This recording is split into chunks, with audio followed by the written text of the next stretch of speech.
প্রথমে এখানে একটা ডাব নিয়েছি। ডাবটাকে আমি দোকান থেকেই এরকম করে কেটে এনেছিলাম যাতে জলটা নিতে সুবিধা হয়। এখন আমি ডাবটার এরকম একটা ছুরি নিয়েছি, আর ছুরির সাহায্যে ডাবের ওপরের অংশটাকে কেটে তুলে নিতে হবে, মানে একটু ফাঁকা করে নিতে হবে যাতে জলটা বাইরে বেরিয়ে আসে। ঠিক এইভাবে একটু গোল করে কেটে নিচ্ছি। আর দোকান থেকে এইভাবে যদি ডাবটা কেটে আনা হয় তাহলে জলটাও বের করতে সুবিধা হয়। এবার কি করতে হবে, ডাবের জলটা একটা মিক্সিং বোলের মধ্যে নিয়ে নিতে হবে। বড় একটা মিক্সিং বোলের মধ্যে নিচ্ছি, কারণ বোঝা তো যায় না কোন ডাবে কতটা জল থাকে। তাই জলটা আমি এরকমই মিক্সিং বোলের মধ্যে নিয়ে তারপর একটা এরকমের পাত্রের মধ্যে নিয়ে ভালো করে ছেঁকে নিয়েছিলাম যাতে কোনো রকমের ময়লা না থাকে। এখন ডাবের জলের মধ্যে দিয়ে দিলাম 3 চামচের মতন চিনি, আর আমি দিয়ে দিচ্ছি হাফ চামচের মতন agar agar powder. Agar agar পাউডারটা আপনারা যে কোনো ধরনের সুপার মার্কেটে পেয়ে যাবেন, আর না হলে অনলাইনেও পেয়ে যাবেন। খুব ভালো করে চিনি ও আগার আগার পাউডারটা মিশিয়ে নিতে হবে। এখন মিশ্রণটাকে এক সাইডে রেখে দিলাম যাতে চিনিগুলো মেল্ট হয়ে যায়। আর এদিকে আমি ডাবটাকে হাফ করে কেটে নিয়েছিলাম। ডাবের ভেতরে শাঁস ছিল, মানে সাদা রঙের যে শাঁসটা হয় সেটা ছিল। সেটাকে একটা চামচের সাহায্যে ঠিক এইভাবেই তুলে নিতে হবে। তারপরে ডাবের শাঁসটাকে একটা চপিং বোর্ডের উপরে নিয়ে নিতে হবে। ছুরির সাহায্যে এইভাবে একটু কেটে নিলাম যাতে টুকরো করতে সুবিধা হয়। তারপর সমস্ত টুকরোগুলোকে এইভাবে নিয়ে একটু স্লাইস করে কেটে নিতে হবে। যতটা সম্ভব পাতলা করেই কাটতে হবে, এতে দেখতে বেশ ভালো লাগবে। তো ডাবের শাঁসটাকে এরকমই সরু করে কেটে নিয়েছিলাম। এবার এক সাইডে রেখে দিচ্ছি। এবার ডাবের যে জলের মিশ্রণটা রেডি করে নিয়েছিলাম, ফ্লেমটা মিডিয়াম টু হাইতে রেখে গ্যাসের ওভেনের উপরে বসিয়ে দিলাম। এবার খুব ভালো করে জলটাকে একবার ফুটিয়ে নিতে হবে।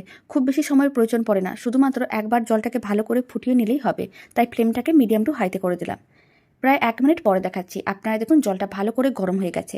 এইভাবেই জলটাকে ভালো করে একবার গরম করে ফুটিয়ে নিতে হবে। তাহলে আগার আগার পাউডারটা খুব ভালো করে মিশে যাবে, তখনই পুডিংটা খুব সুন্দরভাবে রেডি হবে। খুব ভালো করে জলটাকে ফুটিয়ে নিচ্ছিলাম, ফ্লেমটাকে অফ করে দিচ্ছি। এবার এই জলের মিশ্রণটাকে এক সাইডে রেখে দিতে হবে।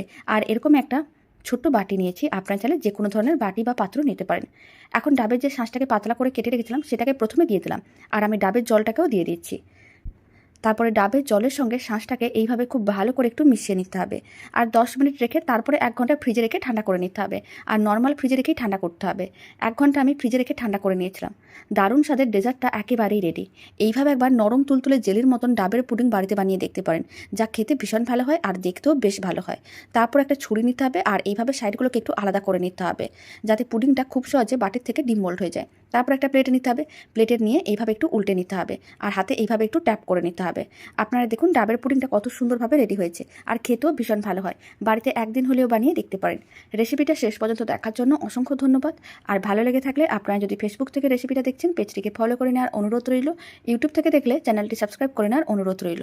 পাশে থাকা বেল আইকনটি প্রেস করে নেবেন নতুন রেসিপির আপডেট সবার আগে পাওয়ার জন্য। বাড়িতে বানালে কমেন্ট বক্সে জানাতে একেবারেই ভুলবেন না পুডিংটা খেয়ে আপনাদের কেমন লাগলো। এখন আমি আপনাদের পুডিংটা কেটেও দেখিয়ে দিলাম। ভেতরটা কত সুন্দরভাবে রেডি হয়েছে, আর খেতে তো ভীষণ ভালো হয়।